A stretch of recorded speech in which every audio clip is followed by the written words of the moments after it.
friends, if you've seen my videos before, you know I love doing videos on how to eat on a really tight budget. And I also love doing videos that show what my normal household grocery budget is, because I think it's still pretty frugal compared to what most people's grocery budgets probably are. At least compared to my friends anyway. So for reference, my household is made up of 3 adults and we live in Raleigh, North Carolina. So obviously prices will reflect this area and cost of living. Week to week, we typically spend anywhere as low as like $40 a week for groceries, all the way up to like $60, maybe $65 a week on a higher budget week. I don't have a strict budget. I just try to stay somewhere in that range because it tends to even out to like $200 to $240 that we spend every month.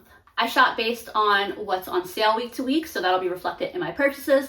And just know that this is just a single snapshot of how we eat in a week. So if it seems like we're eating particularly a lot of something or not enough of something, it may just be the particular week. This isn't the kind of video where I'm gonna go out and spend $50 and only eat off of those $50 for the week. This is our normal grocery routine that we have week to week. So obviously I'll be pulling some things out of my pantry and fridge that I already have, as well as using the new things. And I probably won't use up all of the groceries that I get because that's going to, go into the following week's meal plans. So we'll start out, I'll give you a little glimpse of what I've got in my fridge right now, and then I'll go grocery shopping. Here's what my fridge looks like before shopping. I like to try to organize and clean it out a little bit before I go shopping, just so I actually know what's in there and what we need.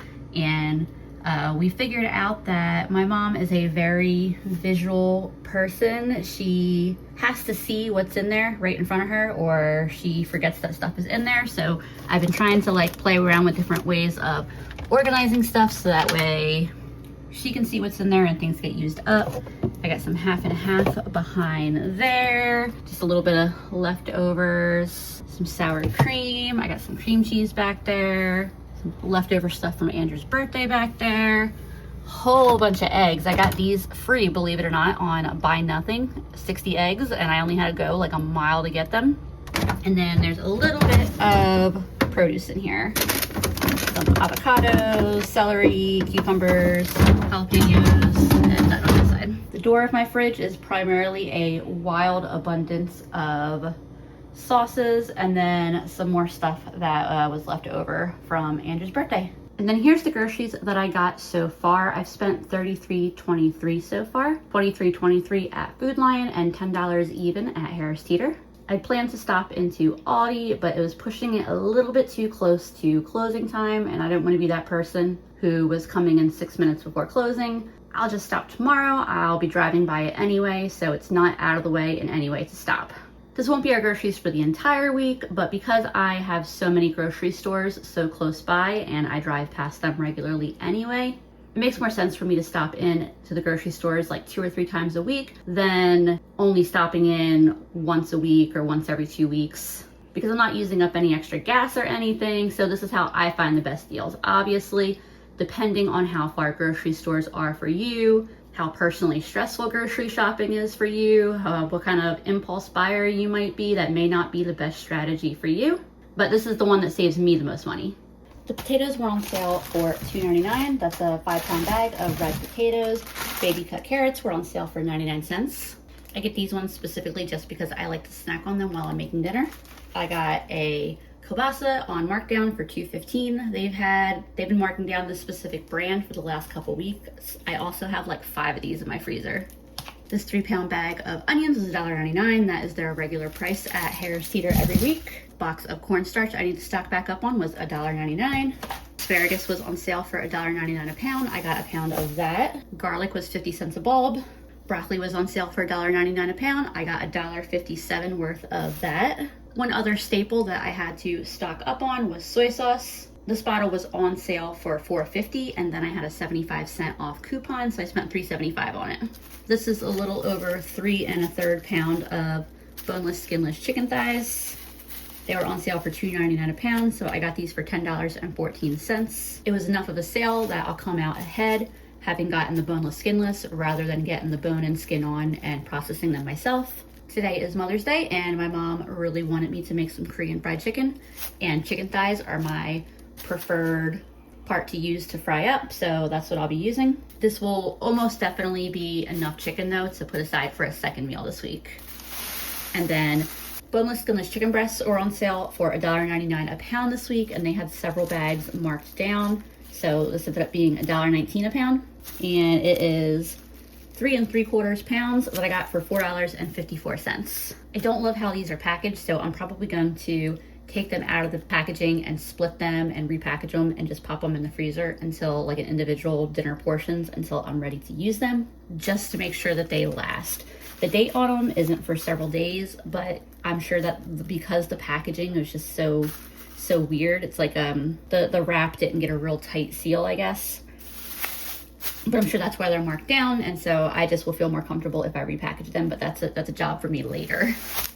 I'm going straight into making tonight's dinner. Like I said, I'm making Korean fried chicken.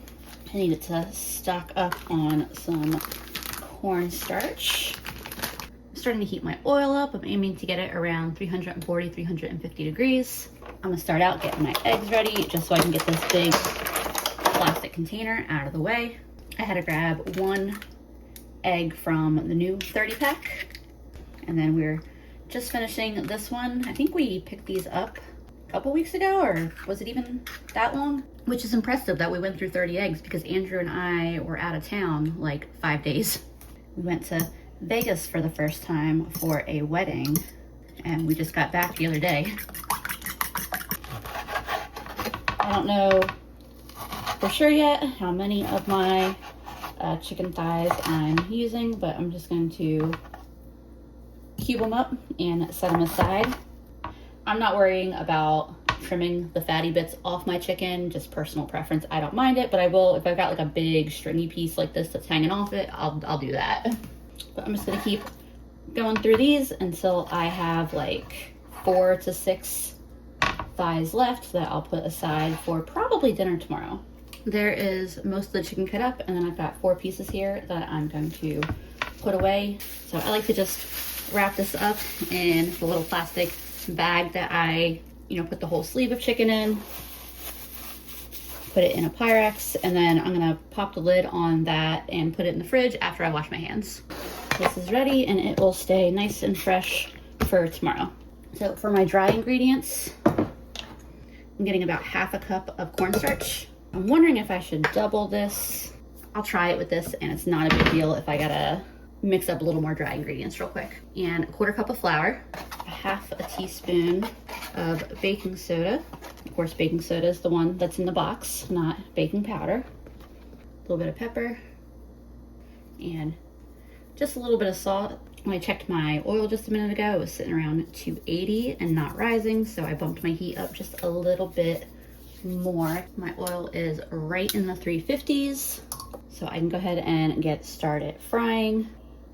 I'm just using my hands to get this going quickly, to get these pieces ready quickly. I could just sit there, individually with the tong, but I ain't got all night to be frying chicken. So I got this recipe from a Korean YouTuber on here named Mang-chi, and she has since updated her recipe a bit. I haven't tried her new recipe where you basically combine your wet and dry ingredients together and toss the chicken in it. I'm assuming it works because she knows her stuff. She is the expert. I just keep doing it the way that, I always used to do it.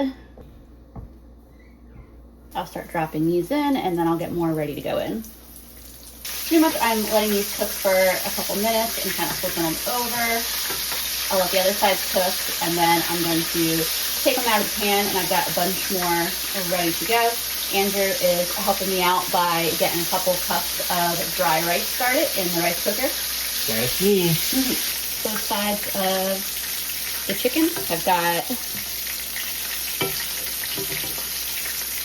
a fry on them. If you're thinking that these are on the lighter side, that is definitely true, but we're not done with these yet. I am such a big fan of double frying chicken, so we'll let these rest while we fry everything for the first round, and then these will go back in, and that second fry is when it's gonna get like golden and crispy and like so good. And I've got a slightly larger batch ready to go in this second round here. I got my last bit of chicken frying up. This is the end of the first fry. I did some cleaning up. Now I'm gonna cut up my broccoli so that way I can get it steaming. I'm just gonna steam it in the microwave.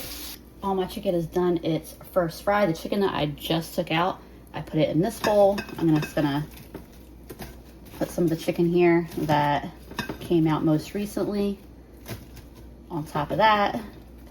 Basically, I want to give that chicken that just came out a chance to rest. And then this chicken that has been resting for a while, I'll plop that back in. See my oil level starting to get a little bit lower since I fried up so much, but it'll be just fine, especially since I'm sticking a whole bunch of this in. I can stick more of this in at once during the second fry than I was able to for the first one. And I let these fry for like a couple more minutes, few more minutes, pretty much until they turn a nice golden brown color. I'll stir them around here every minute or so. I put a little bit of water in the bottom of this bowl. I don't know if you can see that, but just a few tablespoons. I'm gonna put a lid on top of this, and I'm gonna put this in the microwave for 5-6 minutes, just to give this a quick steam. You just saw me chop up a couple cloves of garlic. They're gonna go in the sauce, which I'm gonna get started in just a couple minutes, but the sauce comes together really, really fast. So I don't need much time on that. I'll probably start that when I throw the rest of this chicken in the pan. I'm about to throw the rest of the chicken in. I just wanted to show you the color difference between the first fry and the second fry. It just gets a lot more golden and crispy and super delicious. So I'm gonna get these cooked up. Everything here is almost done. I turn the heat on this pan over here. It's not quite fully hot yet, but it's okay, it'll heat up pretty quick. And I'm just gonna saute my garlic for a minute or two. My garlic is starting to get nice and golden toasty and smells amazing. So before it gets too hot and starts burning, I'm adding 1/3 cup of corn syrup. You can also use honey, also getting some ketchup in there. And finally, some gochujang. I personally get the very hot, but you can get this in lower spice levels if that's what you prefer. They also sell smaller tubs of it, but it lasts a very, very, very long time because it's a fermented product. It just gets a little bit darker over time. As that warms up and integrates in, the last thing is just a little splash or two of apple cider vinegar.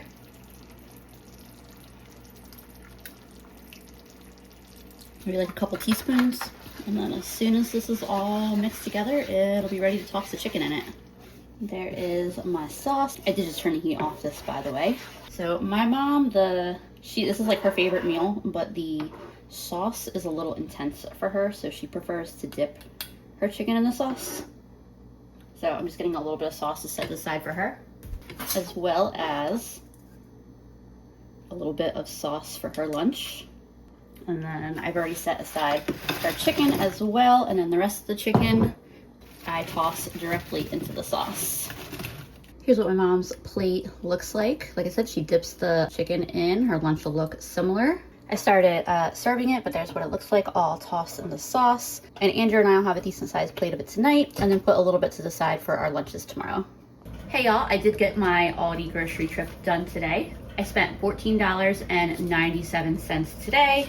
$1.56 of that was at Harris Teeter. I didn't actually need anything from Harris Teeter, but I had a yoga class in the same shopping center, and it's hot yoga. And so sometimes I come out of that class just needing to walk around the air-conditioned grocery store for a few minutes. So I took the opportunity to check out the discount produce rack. I got a few pounds here of bananas for 50 cents, and I picked up just a little bit more broccoli. I think I may want to use that in a dish later in the week. So it was 50 cents of bananas and $1.03 for broccoli, just like a half pound. At Aldi, I got these 2 calzones that were marked down. I'm gonna put these in the freezer. They cost me $1.20 each. Andrew and I have been wanting to try their calzones, and it just hasn't happened yet. So I'm gonna pop these in the freezer, and then one day when we need something easy to make, or we don't have anything else planned and we're really craving these, we can pull them out and cook them. I got a 2-pound bag of carrots for $1.39, a cucumber for 69 cents. Cucumbers are one of Andrew's favorite snacks, so that's probably where that's gonna go. A container of ricotta for $2.50, a bag of frozen mixed vegetables for 99 cents. The spinach back here was $1.55. The 2 containers of mushrooms were on sale for $1.19 each. And then I grabbed this mac and cheese that was marked down to $1.29. And that brings my total so far this week to $48.20. I'm pretty well stocked at this point for at least the next few days. I don't anticipate I'll stop at the store again until probably Thursday or Friday at the earliest. New sales ads come out Wednesday, so I'll start planning kind of the second half of the week at that point, more, into the weekend. For dinner tonight, I'm making a chicken and lentil curry. So I've got some onion, celery, and carrot here that I'm chopping up and tossing into that pan with oil to saute.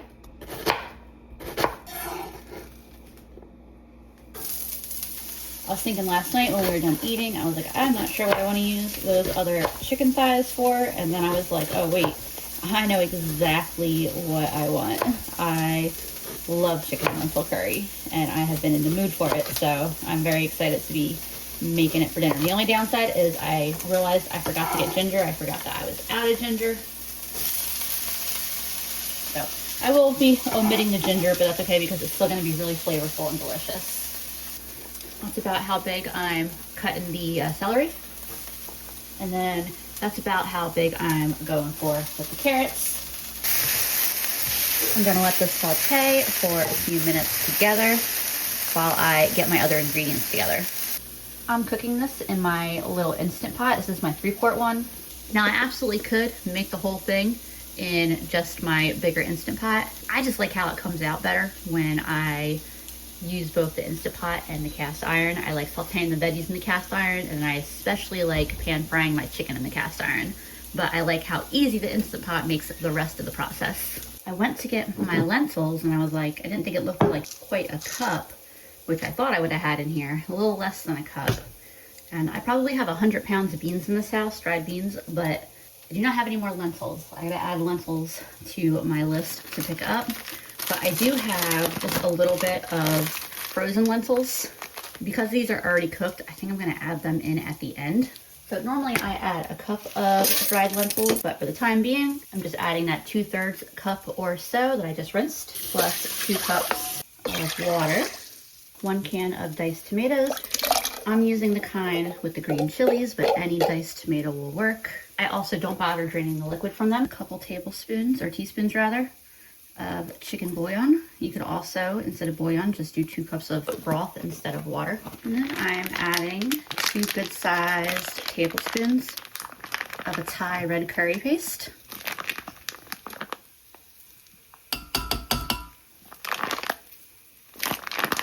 If you want it to be a little less spicy and like intensely curry flavored, you don't have to go quite so robust on the tablespoons as I do, but I really like it. Here's a close-up of the curry paste that I use.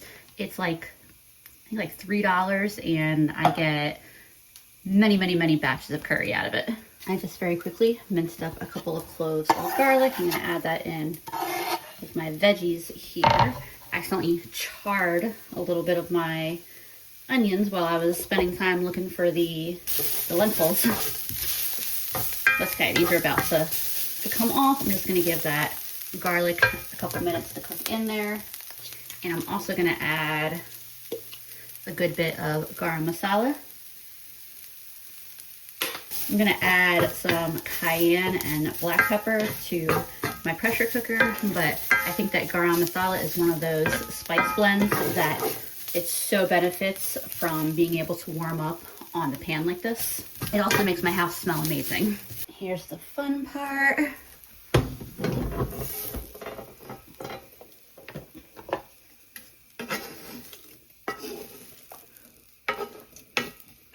Of course, you neither have to do this in a giant heavy cast iron or in a separate pan at all. I choose to do this to myself, but it's worth it. Honestly, it's something I've gotten pretty used to anyway. Like, that wasn't that bad at all. All I've got left to add right now is a bit of black pepper and a little bit of cayenne. That's all I'm doing to this at this time. I'm gonna pop the lid on and cook this on high pressure for 15 minutes. For those newer to pressure cookers, I just pop this lid on, sealed this, basically just turn this little knob and that seals it so that way it won't vent. It'll build up pressure, and then that 15 minutes will start counting down once this comes to full pressure. I put a little bit more oil in my pan. Now I'm going to very quickly get my chicken thighs ready to go in the pan. I say very quickly just because the pan's already hot. Getting some salt on them, some pepper, garlic powder, onion powder, and some of this garlic and herb seasoning blend. Got them done up the same way on the other side. I'll let them cook at this heat for a couple minutes on each side, so that way both sides get some nice color on them, and then I'll lower the heat so that way they can finish cooking while the pressure cooker keeps going, and also about to start some rice. And then I'll let the other side cook for a couple minutes, and I'll lower the heat and put a lid on. I'm making about 1.5 cups of dried rice in my rice cooker, so all I had to do was rinse my rice, and then the rice cooker will do the rest of the work for me.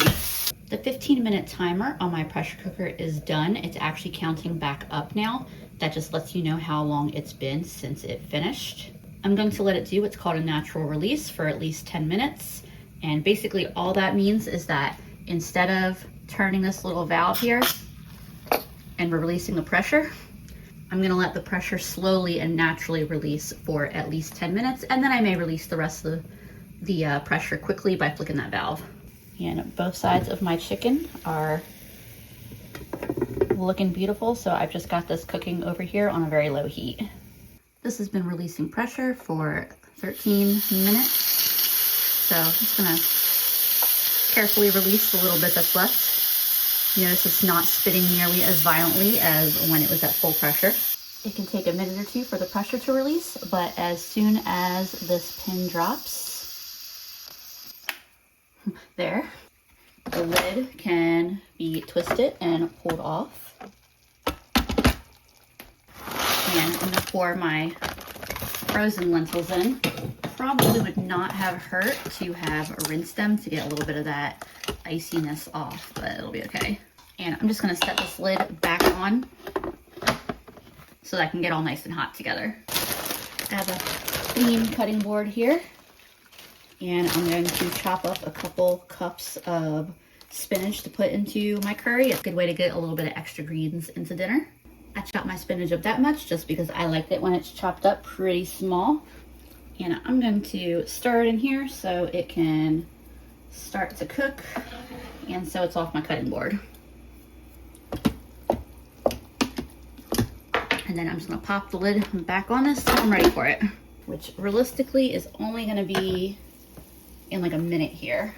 I'll remove my chicken thighs from the pan and I'll let them rest here for just a couple minutes before I cut them into pieces. Now here's why I really love cooking them in the pan. So besides this like really nicely pan fried chicken, I have all of these juices and fats in the pan that are gonna taste so amazing in the curry. You could do everything in the Instant Pot. I just really, really love how it comes out this way. But honestly, this is one of those dishes that I think is pretty easy to alter and customize and like figure out how you like to make it. I'm pretty sure my method for learning to make this was to look at like 10 different recipes. That's my rice finishing up, but to look at like 10 or more different recipes and just decide on the ingredients and technique that I liked best. And yeah, it just kind of made it into a dish that really works for my cooking style and my household. I like to chop my thighs up because I like for there to be lots of bites of chicken throughout my curry. I just tasted a piece, or maybe more like 3 pieces of this chicken, and it is so good. That quick sear and then that long low cook time makes it so tender. I do have my stove on, but it's just a very low heat. The last step before this is ready to eat is I'm adding about 3/4 of a cup of half and half coconut milk, or heavy cream also work. I'm using half and half because it's what I have. That might be something that I need to put on my grocery list, because I have 2 dishes that I'm considering for a little later in the week that may need some half and half or cream. I'm turning the heat off, and once this is mixed in, this is ready to serve up. The rice in the rice cooker, and I just like to fluff that up a little bit before serving it. And there's what my finished bowl looks like. That is absolutely delicious. I can only really tell the ginger is missing because I know it's supposed to be there. It's still such an excellent, flavorful dish, and honestly, this is one of those ones that tastes at least as good, if not maybe even a little bit better the next day. And this always gives us a ton of leftovers, especially because we eat it with rice, which is good because I won't be making dinner tomorrow night. We ended up with free tickets to an event, and there's gonna be food there, so I don't have to cook anything tomorrow. But this will give us lunches for tomorrow and then for Wednesday lunch. Yeah, I'm gonna go enjoy the heck out of this. Hey friends, I am very tired, so I'm putting together what for me is a really easy dinner. I know other people, their easy dinner might just be popping in a frozen pizza, but this is easy for me. I just rinsed off about 1.25 cups of rice. As you saw, that's all I have in my big glass jar. I'll refill that tomorrow from my big bag of rice that I have stored in my closet.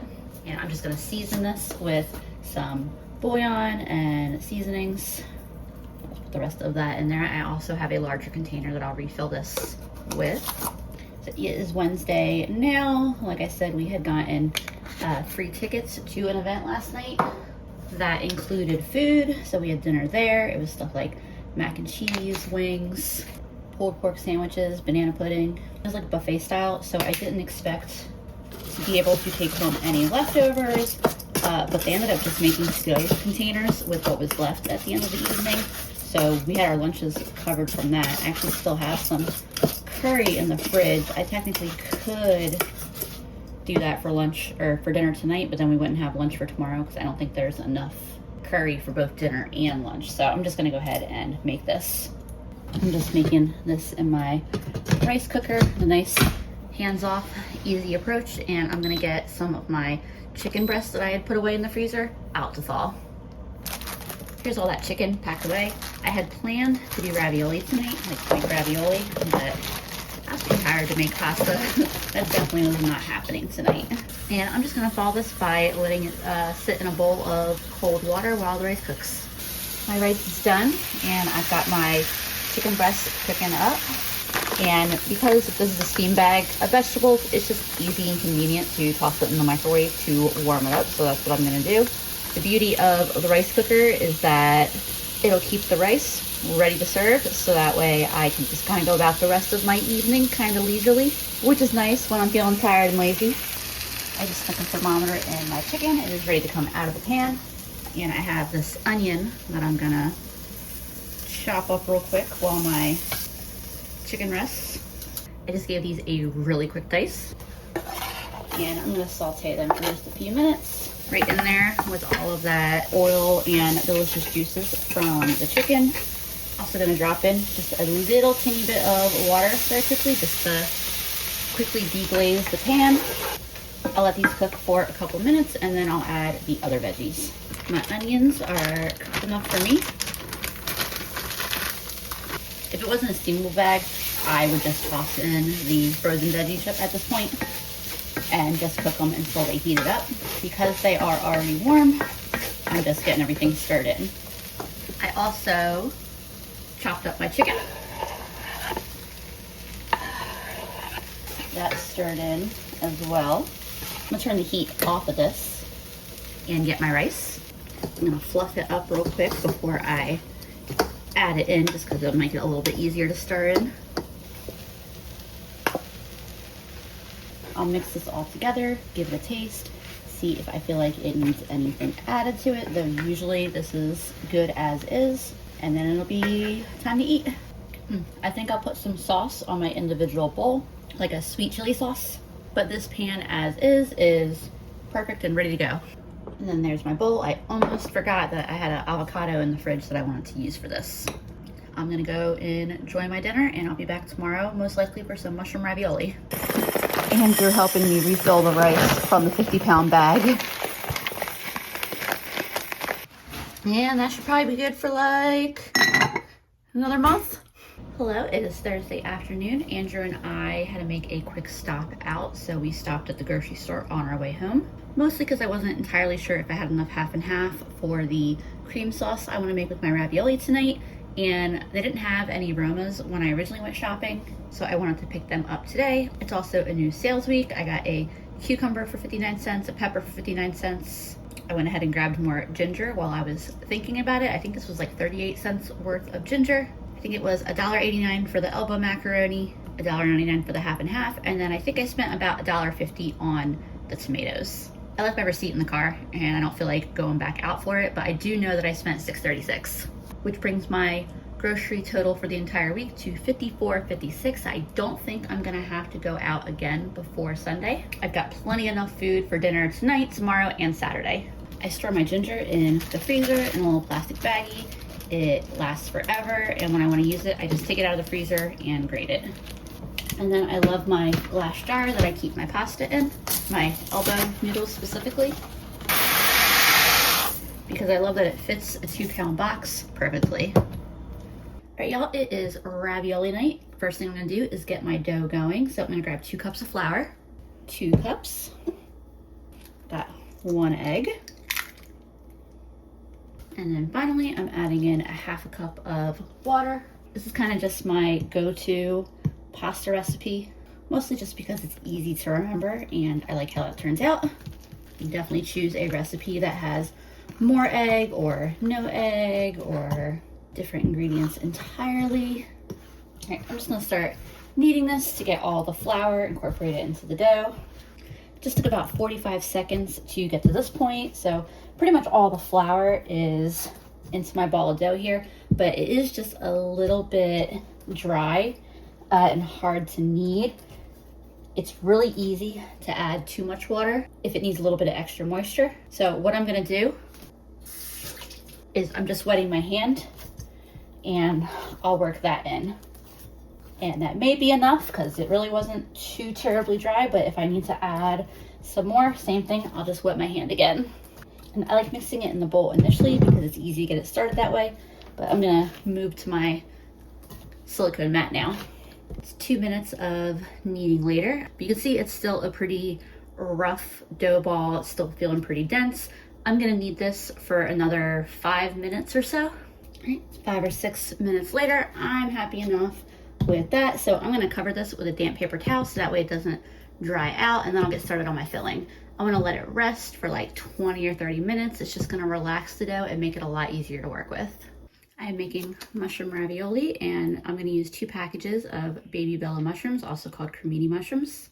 And technically, you're not supposed to rinse mushrooms, you're supposed to wipe them off, but when there's this much dirt on them, I don't feel like I really get them clean wiping them off, so I'm gonna give them a quick rinse. Got those rinsed off. That's just a little cube of pork fat that I'm gonna use to cook these mushrooms in. And I think I'm just gonna like quarter them. I'm gonna be blending this into kind of a pate. Side note, this is the only mushroom dish that I've been able to get my mom to eat and enjoy. And I think it's because with the mushrooms as a pate mixed with seasonings and cheese, it just is so removed from the texture of a mushroom. I also grabbed a little onion that I'm gonna dice up and saute with the mushrooms in a little bit after the mushrooms have a little bit of time to cook. I just want to give them a little head start. My pan is warming up, just starting to sizzle, and my onions are ready to go. My mushrooms are cooking up nicely. Mushrooms always release a whole lot of water at first. That is nothing to worry about. I'm gonna give these a few more minutes and then I'll add the onions.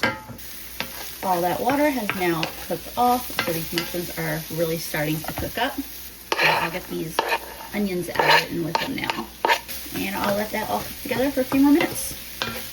This started smelling absolutely amazing. This is just about done. In fact, I'm gonna turn the heat off. I'm gonna add some of this garlic and herb seasoning blend. I'll throw some pepper in, some garlic powder, and I'm probably going to add a little bit more seasoning when I actually puree this. Just want to get a little bit of seasoning there for the last bit of cooking here. Transfer my mushrooms and onions into this little food processor canister. You know, they always add this little, what looks to me like a pull tab on canisters of ricotta, but I don't think I have ever been able to pull the plastic off. I'm gonna add a couple of nice big dollops of ricotta to this. Ooh, I'm gonna use some of this leftover ricotta and I'm gonna make a pizza. Maybe Saturday, maybe Sunday lunch, I don't know, we'll see. I don't have Parmesan right now, but I do have, actually, pizza cheese. Adding some more of that garlic and herb seasoning blend. I'll do a little more pepper and then actually make a little salt in here. That seasoning blend's got a little bit of sodium, but I bet this could stand to have a little more salt. So this little food processor is basically just an attachment for my immersion blender, and I like it a lot. I think that came out pretty good. I see a few pieces of onion here and there, but no big mushroom chunks. I'd say that's pretty pate-ish. I did open it and stir it just a couple times since it was kind of a lot for this little container. But yeah, I'm pretty happy with that. I also like this because the blade just pulls up and is really easy to clean off. I tasted this. That is fantastic. Just the right amount of saltiness too. So I'm gonna set this aside so that way I'll be able to start getting my pasta dough ready. So usually you see me roll out my dough with a rolling pin, but I have one of these little manual crank pasta machines that I got in my Buy Nothing group, so I got it for free. Also completely forgot that it comes with these little stamps or cutters or whatever you want to call them. So I can decide if I want to make little round ravioli or big square ones. Here's my dough. It's going to be a lot easier to work with and roll out now. And I'm going to divide it into, a lot of times I do 4, but let's do 6 pieces. I'm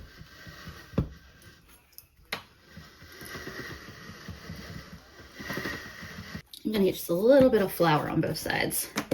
Should have done that with the first roll, but I'll move this to the next setting down. All right, let me decide how thin I want to get this out to.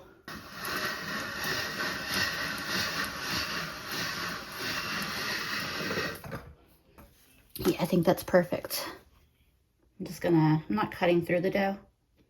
I'm just kind of marking myself a spot of where I want the filling to go. I'm not sure this is the best way to do it. I might be making things harder for myself than the way that I normally would make them. Usually I make them like I'm filling pierogi. I don't really have a good idea of how much filling to get in when I do it this way, but I like trying new ways of doing things. So I took a bite of that filling by itself and it's so good.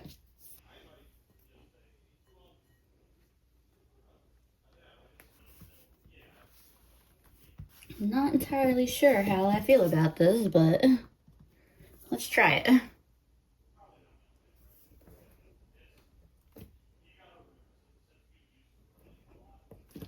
Let me grab a piece of wax paper to put these on real quick.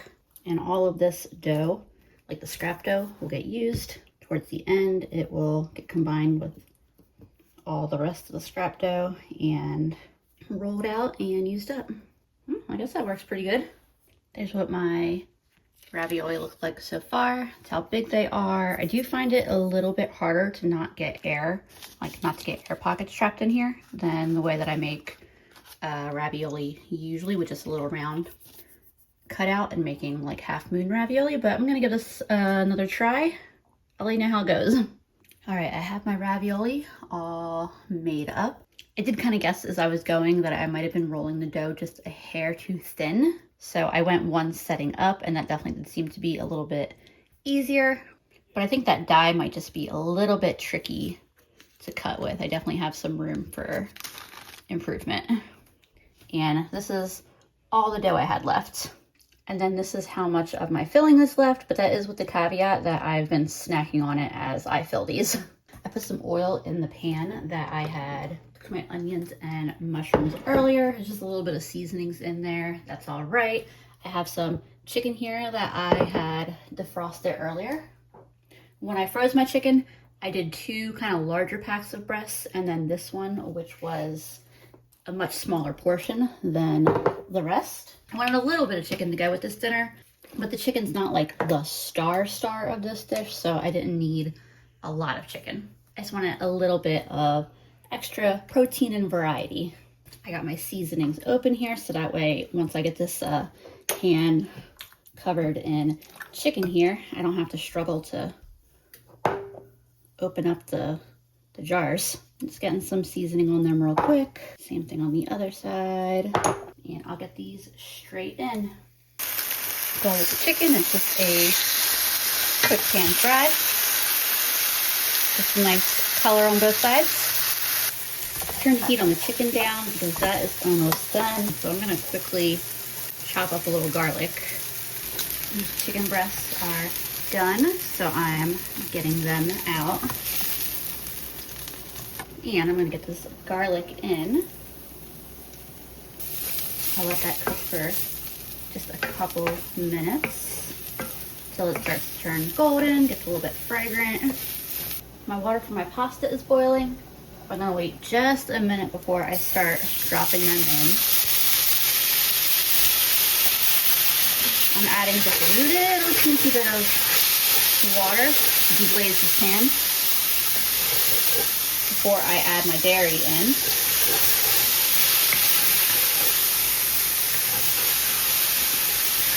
That instantly turned that garlic kind of a dark color, but that's just from the juices from the chicken. And I already know I'm going to use the rest of that half and half, so I might as well add it all. Also going to add some sour cream. Andrew and I had a batch of this brand sour cream recently that we thought was just so good, and then we got this container and it didn't taste bad. It was not exciting the way that the other one was. Just a little more half and half, and I'm about ready to start dropping my pasta in now. Fresh pasta only takes a minute or 2 to cook, so these will be done very quickly. I'm not going to cook them all at once. I'm going to cook them in kind of like batches here.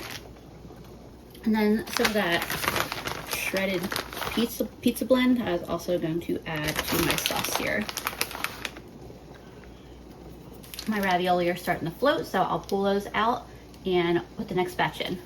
Oh yeah, I also found this single slice of Swiss cheese that was kind of like starting to dry out in my fridge.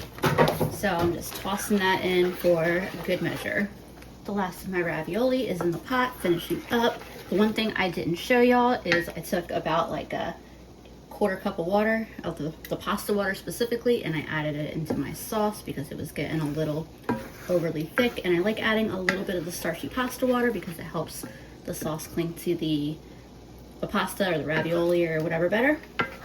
So this sauce is kind of a brownish color, and that's because the juices from cooking the chicken are in there. All the stuff that stuck to the pan as I was cooking the veggies, the mushrooms, the chicken. Had I started with a fresh pan, it definitely would have been a more like white cream colored sauce.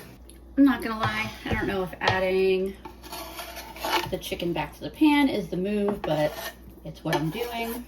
This was the meal that I thought was gonna look really impressive plated up, but now I think that it's probably not going to be very visually appealing, but that it'll taste good. And I think the sauce needs just a little bit of help, so I'm adding just a little bit of Worcestershire. That definitely helped a lot, and I feel like this is kind of a crazy move. It's not going to stay a smooth sauce, but I might try just like mixing the rest of my filling in with the sauce, because like it's onion, it's mushroom, and it's ricotta, and it's well seasoned. Like, I feel like it's only gonna do good things. I'm willing to try it. It's definitely kind of calling to mind like a stroganoff sauce or something, but it's good in there, so we're gonna call that good. Yeah, that is not gonna photograph cute like I was going for. I also plated mine like this, but I'm not sure if I just want to toss everything in the sauce, which I may do, but let me take a bite of this. It's really good. It just doesn't look pretty.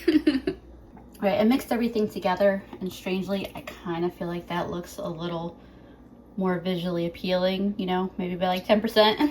As we're eating this, I'm enjoying it, but I can tell I'm getting tired because I'm getting unconfident, but Andrew's giving it glowing reviews. He really likes it. So that makes me feel better. I want more. It was really good. Also, my one thing is I was totally gonna make this asparagus to have with dinner tonight. Obviously, that is not happening. I'll just have to make that tomorrow or the next day. Hey friends, tonight I'm making kind of a kielbasa mac and cheese bowl, and I'm gonna make that asparagus that I forgot last night. I think I have all the ingredients I'm gonna want here, or at least most of them anyway. I've got my oven preheating to 425. I got a sheet pan right here, and I'm gonna start by spraying that with some oil and then rinsing my asparagus. Since dinner took so long last night, I'm kind of seeing how quickly I can get it together today. I'm just cutting the ends off. They're kind of woody and tough to eat. And then cutting my asparagus into thirds. This is my quick way for getting my asparagus in the oven. So I sprayed the bottom of the pan, spraying a bit on the top. Get a little salt and pepper on top of everything. You know, let's get just a little bit of garlic on here too. Then I just give everything a little shake, let the pieces roll around.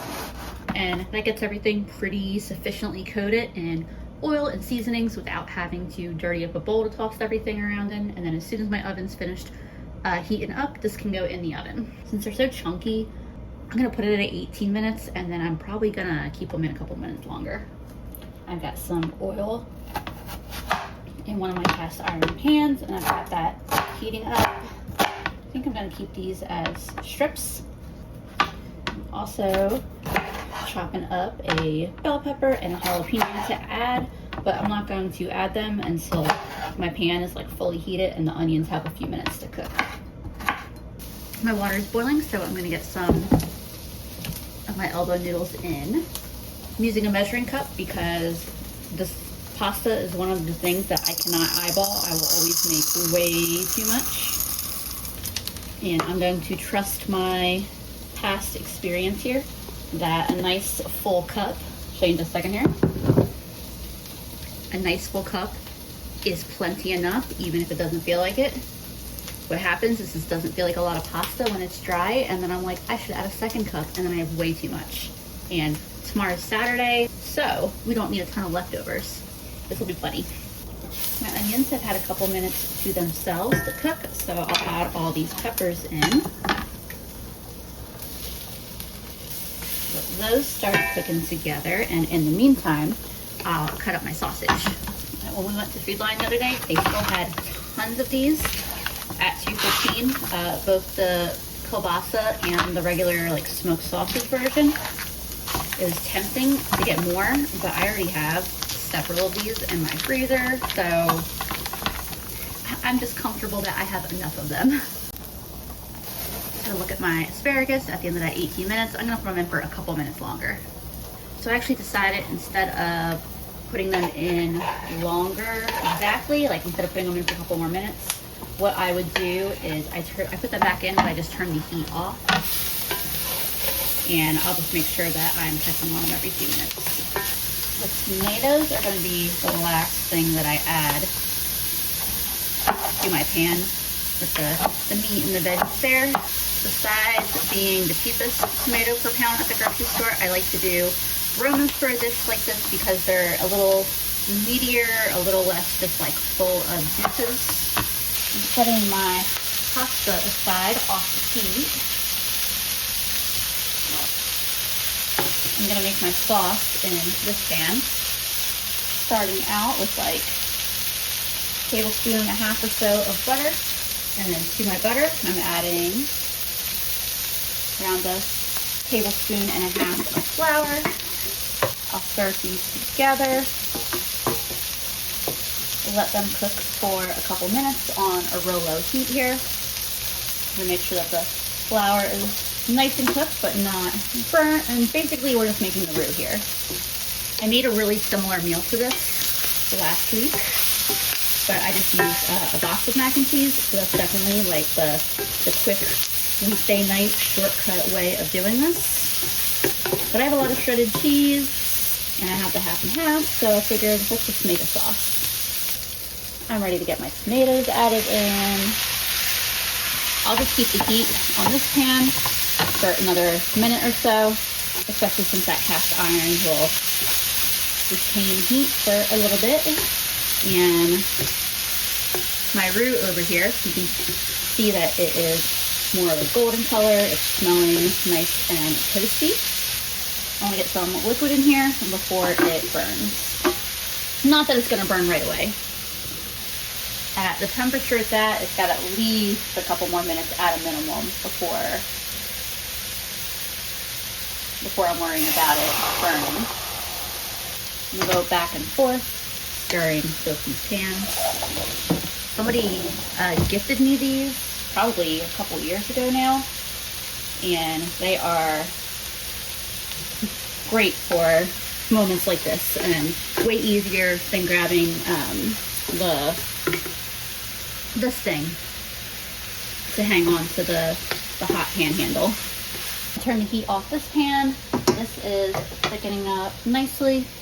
Start getting some cheese in here to melt. With some extra sharp Wisconsin cheddar, and then a little bit of cheddar jack.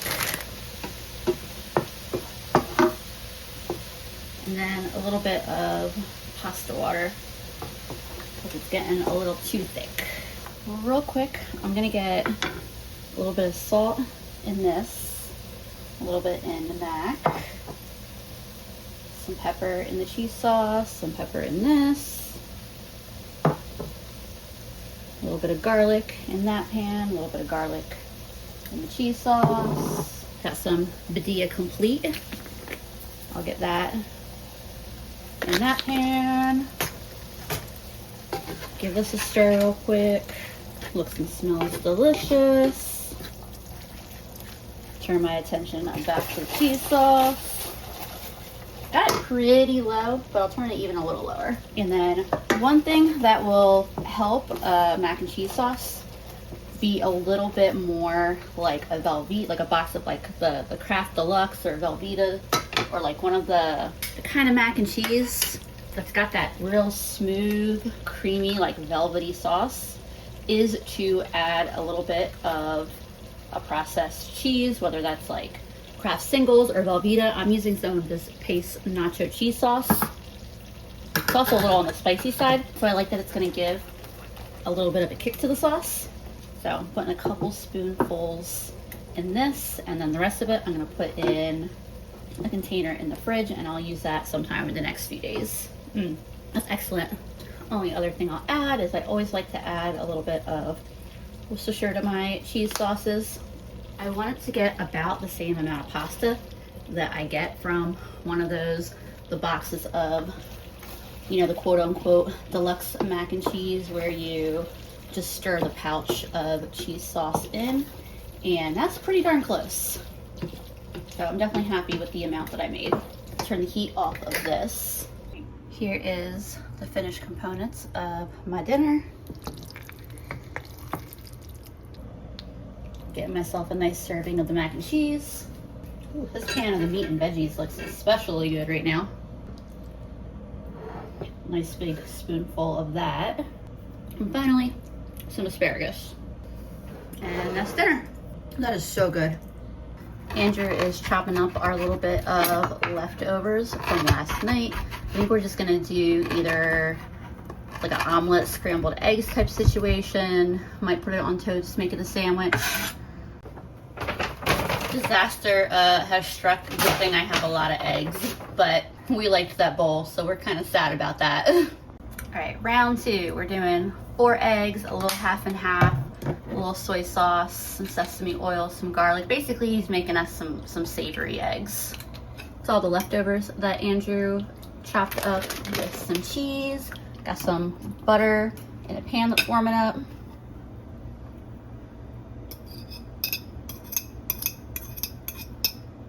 Andrew's letting this cook for several minutes with the lid on. I'll show you what it looks like when it's a little more cooked. My mouth is full of carrot, but here's where we're at. The egg is almost fully cooked, so Andrew's adding a little bit more cheese on top.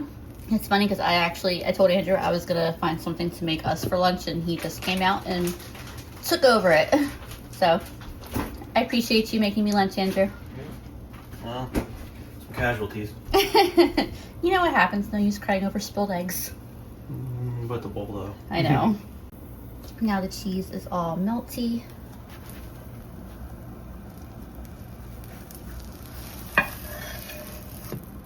Nice.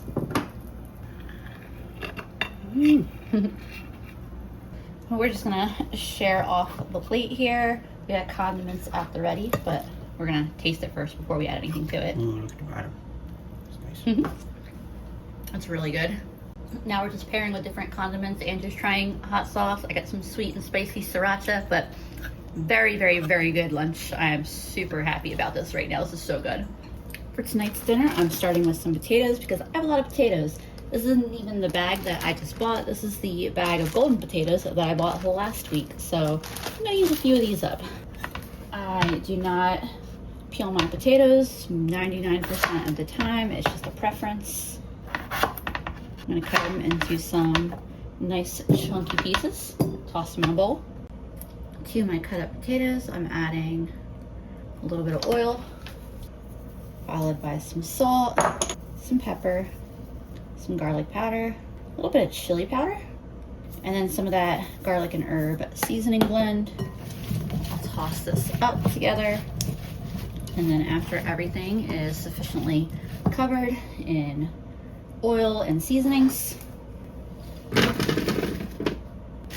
I'm spreading it on a sheet pan. I have my oven at 425. I'm gonna put these in for 25 minutes and then check on them. I'm also planning to throw in an onion to my potatoes, but I don't want to put those in until the potatoes are much closer to being done. But I'm just gonna toss them around in that same bit of oil and seasonings that I had on the potatoes. Those are actually looking really, really great. I'm gonna add these onions to the pan, and then they're just gonna need to go in for another probably 10 minutes. I'm gonna try it out like that. Potatoes and onions are out. I just tasted an onion. They taste fantastic. I'm cooking my chicken. I didn't bother to show you the process because it's literally just the same thing I've been doing all week. I really debated on whether to pull the chicken out because we've been eating a lot of chicken, so I considered just swapping it out for something else in the freezer. But honestly, I'm not bored of chicken, so I'm gonna eat the chicken. And then I got a can of seasoned black beans I just opened. I'm gonna heat those up. I haven't had any beans outside of leftovers in a couple days, and that is out of character for me. I chopped up a couple of my Aroma tomatoes, and I had thought about slicing up a fresh jalapeno to put on the tray with the onions, but then I remembered I have these really delicious pickled jalapenos that I got from Dollar Tree. So I just pulled some of those out, gave them a rough chop. Let me heat my cheese up. I've got 2 pieces of my chicken out of the pan. The third one was a bit thicker, so I still got that cooking. So I'm gonna try thinning it out just a little bit. Listen, half and half, so I'm gonna stir this in and then probably pop it back in the microwave for another 20 seconds just to be nice and hot. All right, I got all my ingredients here ready to go. I'm gonna build this out kind of like I would nachos, but with potatoes instead of chips. And I'll be eating it with a fork, obviously, not trying to scoop the potatoes. Get a little cheese over everything. A little more potatoes. I was debating about whether I wanted to put the tomatoes on top of everything instead of under the cheese, but I'm just gonna do that. A little more beans. Definitely probably could have gone with something like really green in here. I have an avocado, but I think my mom's using that for her lunch tomorrow. And then a nice dollop of sour cream. And my dish is ready to eat. Just kidding. I also want to get some hot sauce on there. I don't know if this is more of like a loaded Tex-Mex cheese fry or potato nachos, but either way, it's real good. Hey friends, happy Sunday.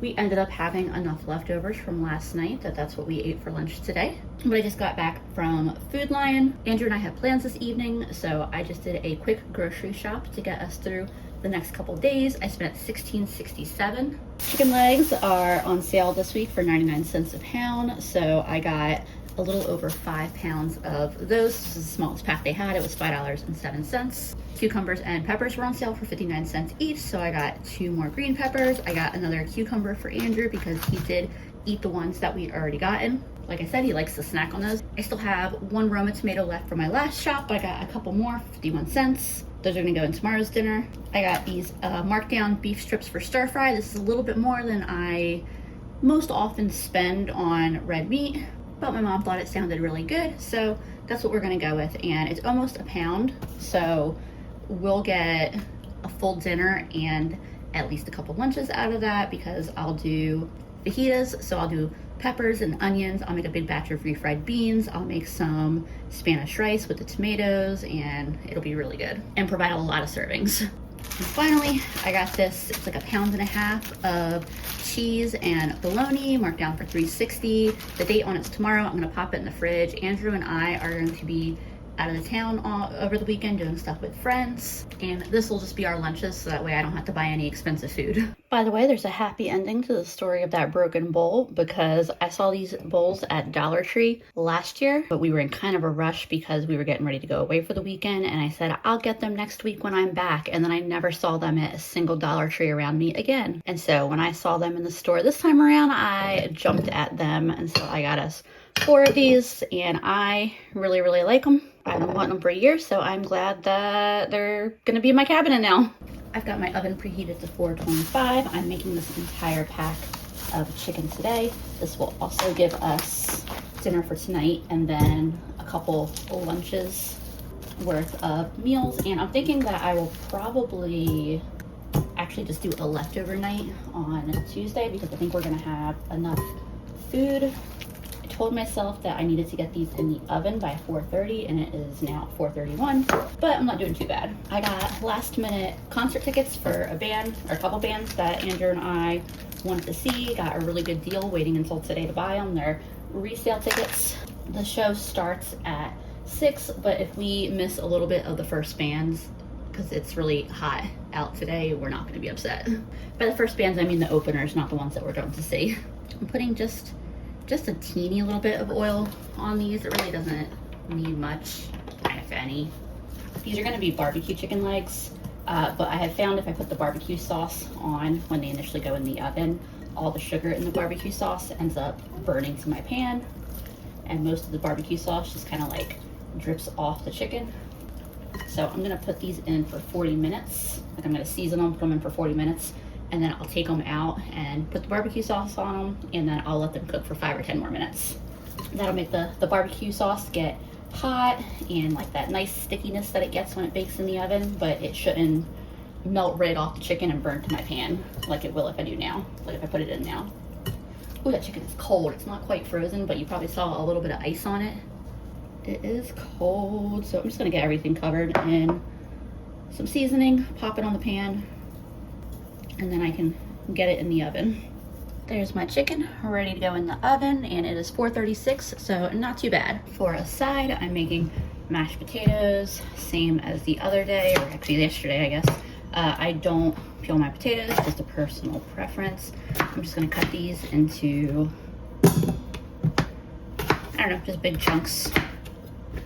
Very quickly. My chicken is about to come out of the oven. I used the rest of the potatoes from my like old bag potatoes, and then a few potatoes from that new bag. I've got my pressure cooker here next to me, and that is how I'm going to cook the potatoes. It'll take a couple minutes for the Instant Pot to come to pressure, and then 5 minutes to cook the potatoes. Here's my chicken at 40 minutes. Had this bottle sitting upside down in the fridge so we could use up the last of it, but I'm happy to get it out of the fridge because I also have another bottle. I love this little silicone brush that I got at the Dollar Tree. I'm putting these back in the oven for 5 minutes, and then I may just keep them in the oven until the rest of the food is ready, but like with the heat off, we'll see. The timer on my chicken just went off, so I just got it hanging out in the oven with the heat off. And my 5-minute timer on my potatoes is going, so they will be done very soon. I'm just making a real quick carrot side. I've got my other pressure cooker insert over here, and I'll cook those in the pressure cooker as well for 5 minutes. They can cook while I'm finishing with the potatoes. My potatoes are out, my carrots are cooking. Getting a couple tablespoons of butter into them. I drain the water out of this pot. Get some seasoning on them. Salt, pepper, garlic powder, and definitely that garlic and herb blend. Some half and half, make them nice and rich. A lot of times I use my like hand masher for these, but today I wanted to blend them up. There we go. Sometimes I like them to have a little bit of a lumpier texture, but I want them to be a little bit smoother today, so the hand mixer does a great job at that. The timer on my carrots is almost done. I had a last minute sense of inspiration here, and so I emptied the pan drippings from my tray of chicken here into a pan, and what I just dumped in here was a cup of cold water with a little bit of chicken bouillon, essentially making it a chicken broth, and some cornstarch mixed in. And let's see if we get a little bit of a gravy to put on the mashed potatoes. I'll just let this come up to a simmer. That'll make the cornstarch thicken the whole mixture. I'll add a little pepper to it if I need to, but I bet it's gonna taste good because those pan drippings taste really good. We're about to be eating. Andrew is stirring my gravy. Can you give me the salt? Thank you. A little salt. This is one of my favorite ways of making carrots. It's so simple, so cheap, but like it's so good. Stir these, and then I'm gonna make myself a plate. I'll show that to y'all, and then we're gonna eat with a quickness and get out of here. And here's what my plate looks like. We're gonna eat very quickly, like I said, but I tasted that gravy, and that was such a good idea because that came out so good. Alrighty friends, and those were our meals for the week. I hope you enjoyed following along. I hope maybe you got inspired to do something with your own meal plan this upcoming week. As always, I appreciate y'all so much, and I will see you again soon.